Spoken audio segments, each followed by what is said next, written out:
Avez-vous déjà essayé de mélanger du bleu et du rouge pour obtenir du violet et vous avez eu des surprises? Cette leçon va parler exactement de ça. Je prends ici une couleur pourpre qui est très belle, qui est très transparente, très lumineuse. Et vous voyez, pour ces petits tests, j'ai simplement découpé un morceau de carton d'une boîte de pâte parce qu'on n'est pas obligé de gaspiller du papier. Pour ces petits tests, on peut utiliser vraiment ce qu'on a sous la main si vous ne voulez pas utiliser du papier aquarelle. Et vous voyez, cette couleur pourpre est très belle et si vous n'avez pas cette couleur, ça peut être tentant de vouloir la mélanger avec du rouge et du bleu et je vais vous montrer ce qui se passe ou ce qui peut se passer suivant la couleur que vous choisissez. Ici, j'ai un rouge. Alors, j'aime pas du tout cette bouteille parce que ça colle et c'est difficile à ouvrir. En plus, c'est difficile d'accéder à la peinture, on en a trop quand ça sort de la bouteille et on s'en met plein les mains si on met le pinceau dedans. C'est du rouge qui est vraiment, je dirais, un rouge standard et le bleu qui est un bleu primaire. Et regardez maintenant, je vais essayer de mélanger un violet. Et on va voir ce qui se passe. Donc je prends mon rouge, tout à fait normal, mon bleu, j'ai pas besoin de nettoyer de pinceau parce que de toute façon les deux couleurs se mélangent. Et vous voyez, je suis loin de mon violet pourpre, alors je vais essayer de mélanger peut-être un peu mieux. Peut-être que ça peut aider. Non, toujours pas. J'ai une sorte de marron. Et peut-être un peu plus de rouge pour essayer de rattraper tout ça. Non, ça devient encore plus marron brun. En fait, on s'éloigne encore plus. Encore du bleu. Je veux juste vous montrer ce qui se passe, que c'est pas possible de rattraper ça, c'est vraiment pas le bon mélange. Et en fait, ce qui se passe, c'est que vous avez perdu aussi la luminosité parce que vous avez rajouté beaucoup de couches de peinture. Donc on est très loin de cette belle couleur transparente à droite, lumineuse. Et on n'arrive pas à faire le mélange qu'on veut. Donc on va parler de ça dans cette leçon. Toute une leçon pour parler de mélange simple, bleu et rouge. Et en bonus, je vous parle aussi de l'éclairage qu'il faut avoir en hiver pour pouvoir peindre.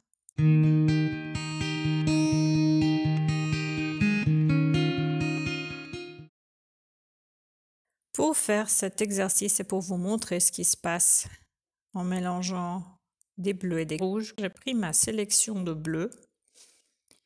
J'ai beaucoup de bleus que j'utilise de façon régulière. Je vous mets tous les noms et tous les liens en descriptif.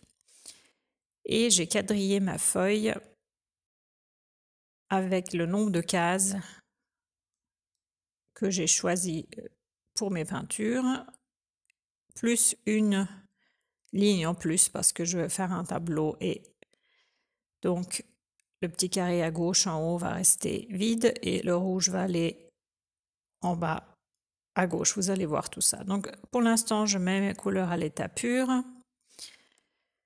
Je vais parler un petit peu de ces couleurs aussi et de leurs caractéristiques. Donc on va les laisser à l'état pur. Vous allez voir, je les ai classés par, je dirais, valeur et température. Certaines couleurs sont un peu plus hors du commun que d'autres. Et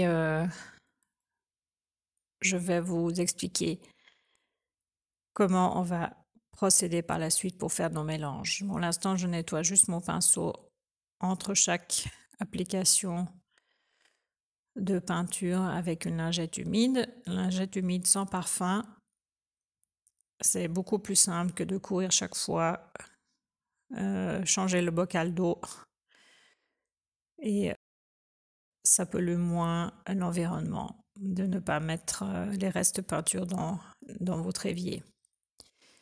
Donc ma sélection de peinture, vous voyez déjà là une très grande variété de valeurs. en commençant par ce bleu très clair et on va finir avec ces bleus très foncés. Et ça va vraiment être intéressant de voir comment ils interagissent entre les différents rouges que j'ai choisis. Bleu indigo ici. Et le dernier, le tout dernier, c'est le bleu phthalo qui est vraiment une couleur à part, qui est très très intense. Et je ne sais pas comment expliquer cette couleur si vous ne l'avez pas vue. Vous n'avez jamais travaillé avec, c'est vraiment assez unique parce que c'est transparent et très intense à la fois. Ici, je prends du rouge anglais que j'ai utilisé dans la leçon précédente pour donner des touches de couleur chaude pour faire des fruits et des baies. Même chose, je garde mon pinceau. Alors, j'ai lavé mon pinceau entre les bleus et les rouges pour ne pas mélanger les couleurs chaudes et froides. Donc, vraiment là, j'ai vraiment bien lavé mon pinceau. Par contre, entre les différents rouges, je me sers de la lingette. Voilà, ça c'est le rouge qui n'a pas de nom. En plus, je ne sais pas, il n'y a pas de code, il n'y a pas de nom sur cette bouteille, mais je vais l'utiliser quand même pour vous montrer ce qui se passe. Et je l'appelle rouge sans nom bricolage, mais c'est un rouge, je dirais, quand vous avez le feu rouge. Voilà, ça c'est un bon exemple. Alors, magenta primaire, ça c'est vraiment la couleur magenta primaire qui permet de mélanger toutes les couleurs de l'arc-en-ciel. Et une couleur très très transparente, très très vive aussi, très belle.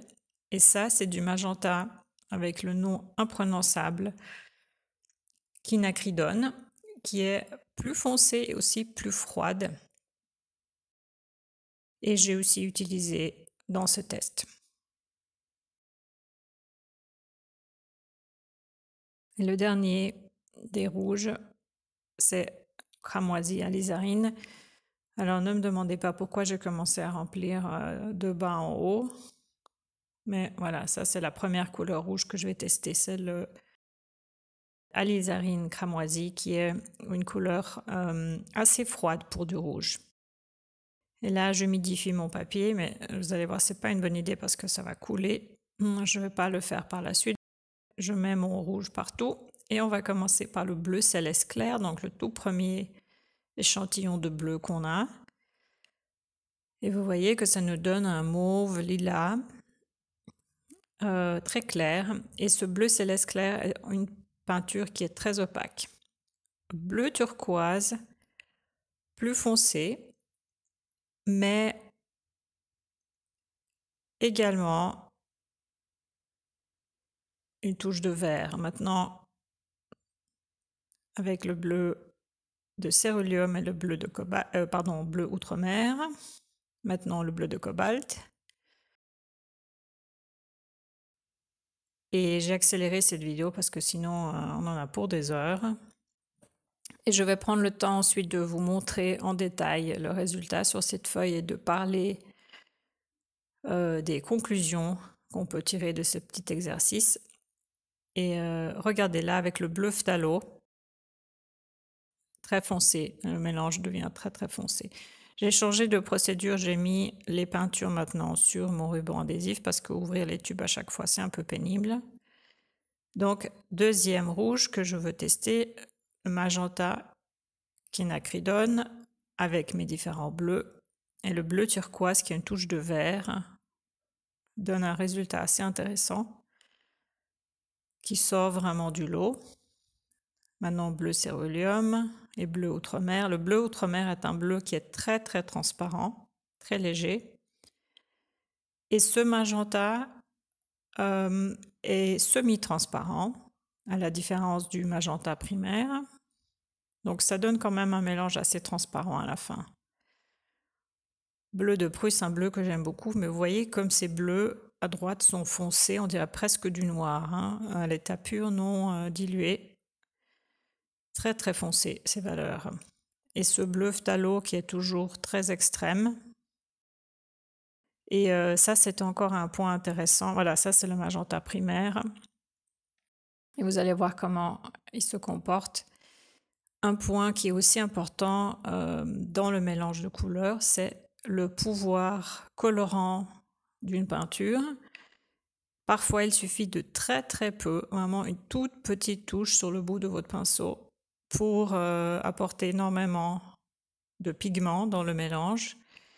Et ça, c'est le cas de ce bleu phthalo, une toute petite touche et ça domine énormément votre mélange. Donc, différentes peintures, différents fabricants auront différents pouvoirs colorants.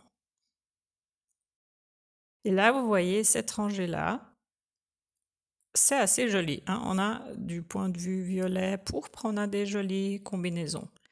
Maintenant, ce bleu céleste, c'est une peinture que je pense on n'est pas obligé d'acheter en tube, on peut le mélanger facilement à partir d'autres, parce que c'est une peinture qui contient du blanc et c'est pour cela qu'elle est très très opaque. Et voilà, maintenant je suis sur la rangée rouge sans nom, ce rouge un peu bizarre qui n'a pas de nom et qui est vendu pour du bricolage. C'est vraiment pas une peinture de qualité artistique, mais c'est tout à fait, du point de vue pigment, quantité de pigment, cette peinture est pas mal du tout. Et regardez ce qui se passe ici. Avec ce rouge sans nom, on a vraiment des mélanges qui sont assez différents du reste. Et là, je passe à mon rouge qui est plus orangé, rouge cadmium clair. Cette rangée-là va donner des mélanges complètement différents. Et on va parler de ça un petit peu plus loin. Regardez très loin du violet, pourpre, lilas, etc. On est vraiment dans des bruns, gris, même du vert ici à un moment donné. Avec le turquoise et avec le bleu phthalo, c'est très très foncé. Dernier rouge que j'ai sélectionné pour ce test rouge anglais, qui est déjà un rouge très orangé, du gris quasiment et du vert. Et bleu de céruleum, aussi du vert. Vraiment très intéressant ce qui se passe ici avec ces rouges qui ont une température très chaude, qui sont très orangés.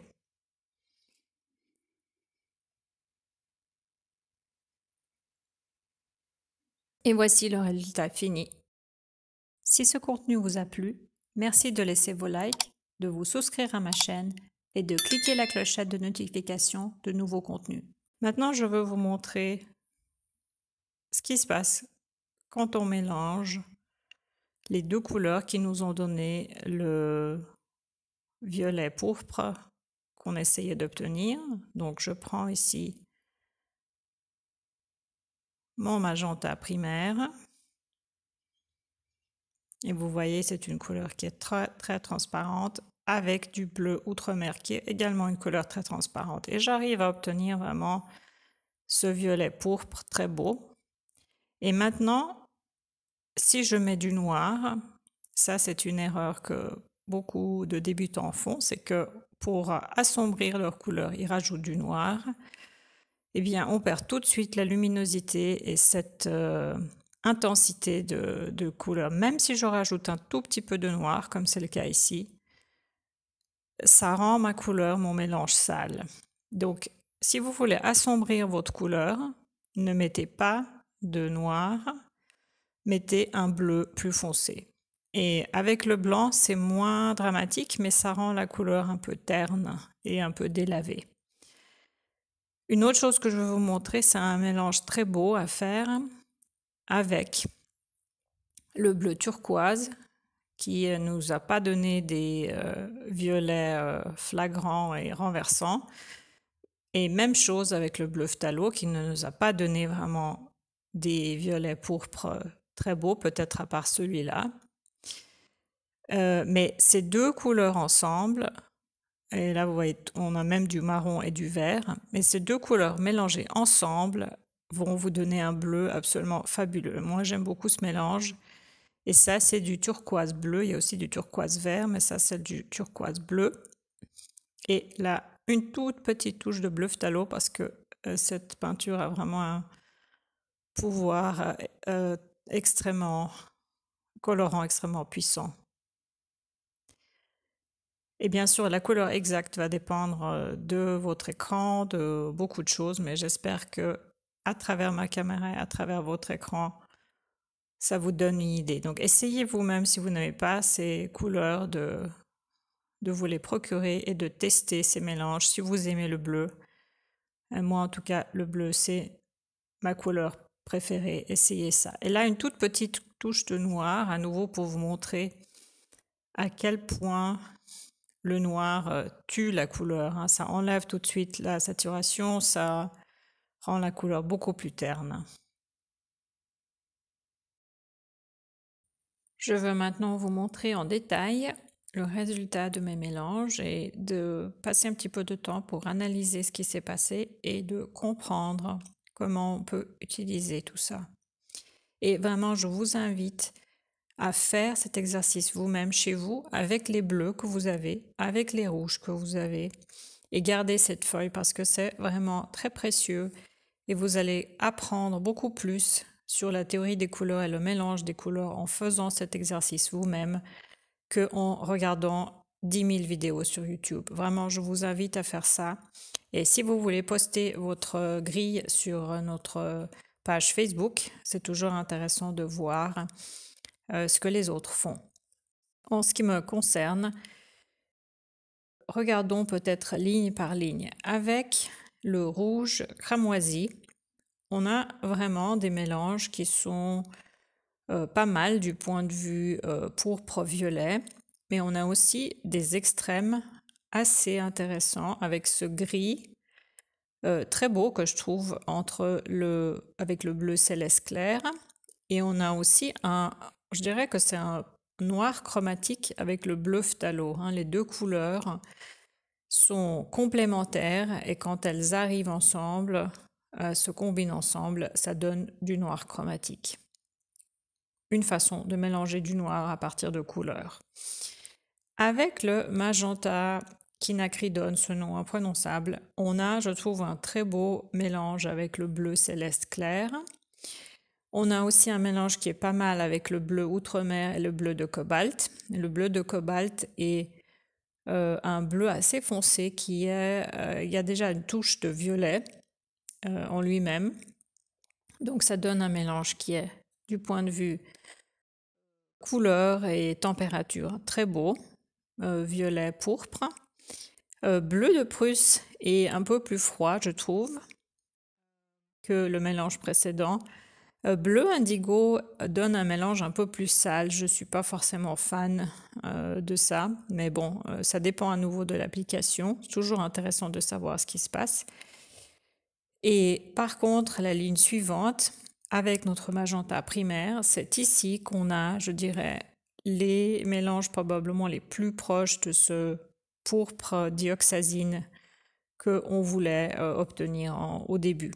Alors, le magenta primaire est une peinture transparente, le bleu outre-mer également, peinture transparente, et on a vraiment ce violet pourpre très beau. Et suivant bien sûr la proportion que vous prenez de rouge et de bleu, vous pouvez jouer avec plus de bleu, plus de rouge, plus froid, plus chaud, etc. Et je trouve que toute cette rangée est vraiment très belle. Et même ce mélange avec le bleu turquoise qui donne un gris un petit peu, qui tire un peu sur le bleu vert et aussi une couleur très intéressante. Maintenant, ce qui se passe à partir de là, c'est que on a des rouges qui sont orangés, donc des rouges qui sont beaucoup plus chauds que ces trois rouges précédents qui sont des rouges froids, qui étaient des rouges froids, magenta primaire, et quinacridone et le cramoisi sont des rouges froids. Et les trois rouges d'en bas que j'ai ici sont des rouges température chaude. Et vous voyez que l'interaction de ces rouges chauds avec cette touche orangée est totalement différente avec les bleus. Ça nous donne des couleurs vraiment inattendu. Si vous n'avez jamais fait cet exercice, ça peut vraiment vous surprendre. Regardez, on a ici des gris, très belle nuance de gris. On a des bruns marrons, également très utiles, hein, si vous faites des paysages et nature morte, etc. Et des verts également qui sont très beaux et très naturels. Et je trouve ça, c'est vraiment un fabuleux exercice pour vous, comme j'ai dit, pour démontrer la richesse du mélange des couleurs. Et à nouveau là, en plus, les variations que vous pouvez avoir, bien sûr, c'est de varier la quantité de rouge et de bleu. Donc, dans chaque case, il y a beaucoup plus de diversité que simplement une couleur. Vous pouvez mélanger plus ou moins, changer vos proportions. En plus, vous pouvez rajouter une touche de blanc pour voir comment votre couleur va être éclaircie et donner des teintes plus pastel. En perdant bien sûr de saturation, de la saturation et la couleur sera moins vive. Mais c'est toujours un exercice intéressant à faire.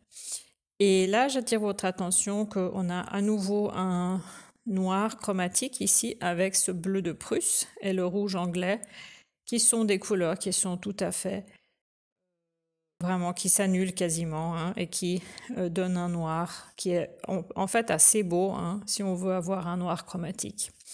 Pour revenir à notre petit outil de cercle chromatique, quand notre outil nous dit rajouter du rouge à du bleu, vous allez avoir du violet. Eh bien, oui, à condition de comprendre quel rouge et quel bleu, parce que sinon, vous pouvez atterrir quelque part dans les bruns, dans les verts et dans des gris même. Donc, assez intéressant de faire cet exercice. Je vous invite à le faire et à jouer avec les couleurs que vous avez chez vous et poster vos résultats. Comme promis au début de cette vidéo, je vous donne une info bonus pour choisir la bonne lumière pour peindre.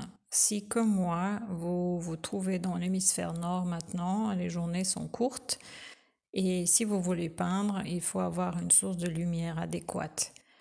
Comment choisir cette source de lumière? Eh bien, ce n'est pas aussi simple. Il faut regarder un peu les spécifications techniques. Et principalement deux choses sont importantes, la luminosité et l'indice de rendu des couleurs. Tout d'abord, parlons de la luminosité. C'est simplement la quantité de lumière que votre source de lumière, votre lampe va créer. Je recommande pour une distance de travail normale au-dessus d'une table de prendre une source de lumière avec un minimum de 1500 lumens, c'est l'unité de luminosité pour les lampes. Avec 1500 lumens, vous allez avoir suffisamment de lumière sur votre surface de travail pour peindre lorsque la lumière externe n'est pas suffisante, le soir ou quand les jours sont couverts, quand le ciel est couvert. Beaucoup de lampes maintenant ont des modes qui permettent d'ajuster l'intensité de la lumière, donc de diminuer. Si vous trouvez que c'est trop intense, vous pouvez diminuer et choisir un peu moins de lumens, mais mieux avoir un peu plus que pas assez, parce qu'on peut toujours baisser la luminosité, mais on ne peut pas l'augmenter si elle n'est pas présente dès le départ. Les lumens sont importants parce que c'est vraiment la lumière émise par votre source, la quantité de lumière. Par le passé, on regardait souvent les watts, mais maintenant, avec les sources de lumière LED, les watts ne vont pas vous dire grand-chose. Ce sont tous des lampes à très basse consommation. Donc c'est vraiment les lumens qu'il faut regarder. Et si le producteur ne montre pas les lumens, eh bien méfiez-vous parce que ça veut dire peut-être que cette lampe n'est pas très puissante ou simplement que le fabricant ne connaît pas la luminosité de cette source, ce qui est aussi un petit peu inquiétant. L'autre paramètre technique auquel il faut faire attention lors du choix d'une lampe pour peindre, c'est ce qu'on appelle l'indice de rendu des couleurs, ou IRC. L'indice de rendu des couleurs rend compte de la capacité d'une source de lumière artificielle à restituer les nuances de couleur d'une surface. Il est compris entre 0 et 100. Et je vous renvoie vers cette vidéo que j'ai trouvée sur YouTube également qui explique comment ça fonctionne. Et vous voyez ce petit schéma, cette photo qui montre que plus l'indice IRC est faible, moins les couleurs sont vives et correctes. Et un indice IRC conseillé pour la peinture devrait être de minimum 90%. Regardez ce que dit le fabricant de votre lampe, celle que vous allez choisir, si vous voulez en acheter une. Et assurez-vous que cette IRC est en tout cas 90, mieux 95. Et à nouveau, si cette information technique importante n'est pas indiquée, c'est en général que cette lampe a un mauvais indice de rendu des couleurs et c'est pour ça que le fabricant ne veut pas le publier. Et pour peindre, c'est vraiment très très important d'avoir un IRC de 90 ou plus. Et même chose d'ailleurs pour les spots d'éclairage de vos peintures, de vos posters, etc. Si vous avez des ampoules avec des IRC qui sont très bas, mauvais, eh bien toutes vos couleurs sont complètement distordues. Je vous montre également la lampe que moi j'ai au-dessus de ma surface de travail. Il s'agit d'une lampe à 1500 lumens avec un IRC de plus de 95 si je me souviens bien, et j'ai cette lampe depuis plus d'une année. Je l'ai achetée chez Amazon et je suis très contente. Eh bien regardez là, je change de température, de couleur, elle est à différentes températures de couleur. Je pense que vous voyez que ça change un tout petit peu. Bon, bien sûr j'ai la lumière du jour qui s'ajoute en plus, mais vous voyez ça change de couleur bien sûr, le fait de changer de température. Et c'est une lampe LED, donc très basse consommation. Et voilà les différentes options que vous avez, luminosité, température. Je vous recommande de chercher une lampe ou une source de lumière équivalente à celle-ci. Je n'ai malheureusement plus trouvé exactement le même modèle que celle que j'ai achetée moi, mais j'ai fait un petit peu de recherche et j'ai trouvé quelque chose de très similaire de la même marque avec les caractéristiques techniques qui vont être adéquates pour peindre, et je vous mets ce lien en descriptif de vidéo. Je vous conseille d'investir dans cet outil car vous allez voir que vous en servez. Moi en tout cas je m'en sers tous les jours pour mes vidéos, mais également pour la peinture et pour mon travail à l'ordinateur. Voilà, je voulais partager cette petite info technique avec vous parce que peindre c'est pas simplement toujours en plein air et en été quand il fait beau, mais aussi les jours où il fait mauvais et on n'a pas assez de lumière. Donc ça va vous permettre d'allonger votre plage de travail de peinture. Alors, à vos pinceaux, merci à tous, merci pour tous vos commentaires. Je vous souhaite excellente inspiration et créativité et à très bientôt.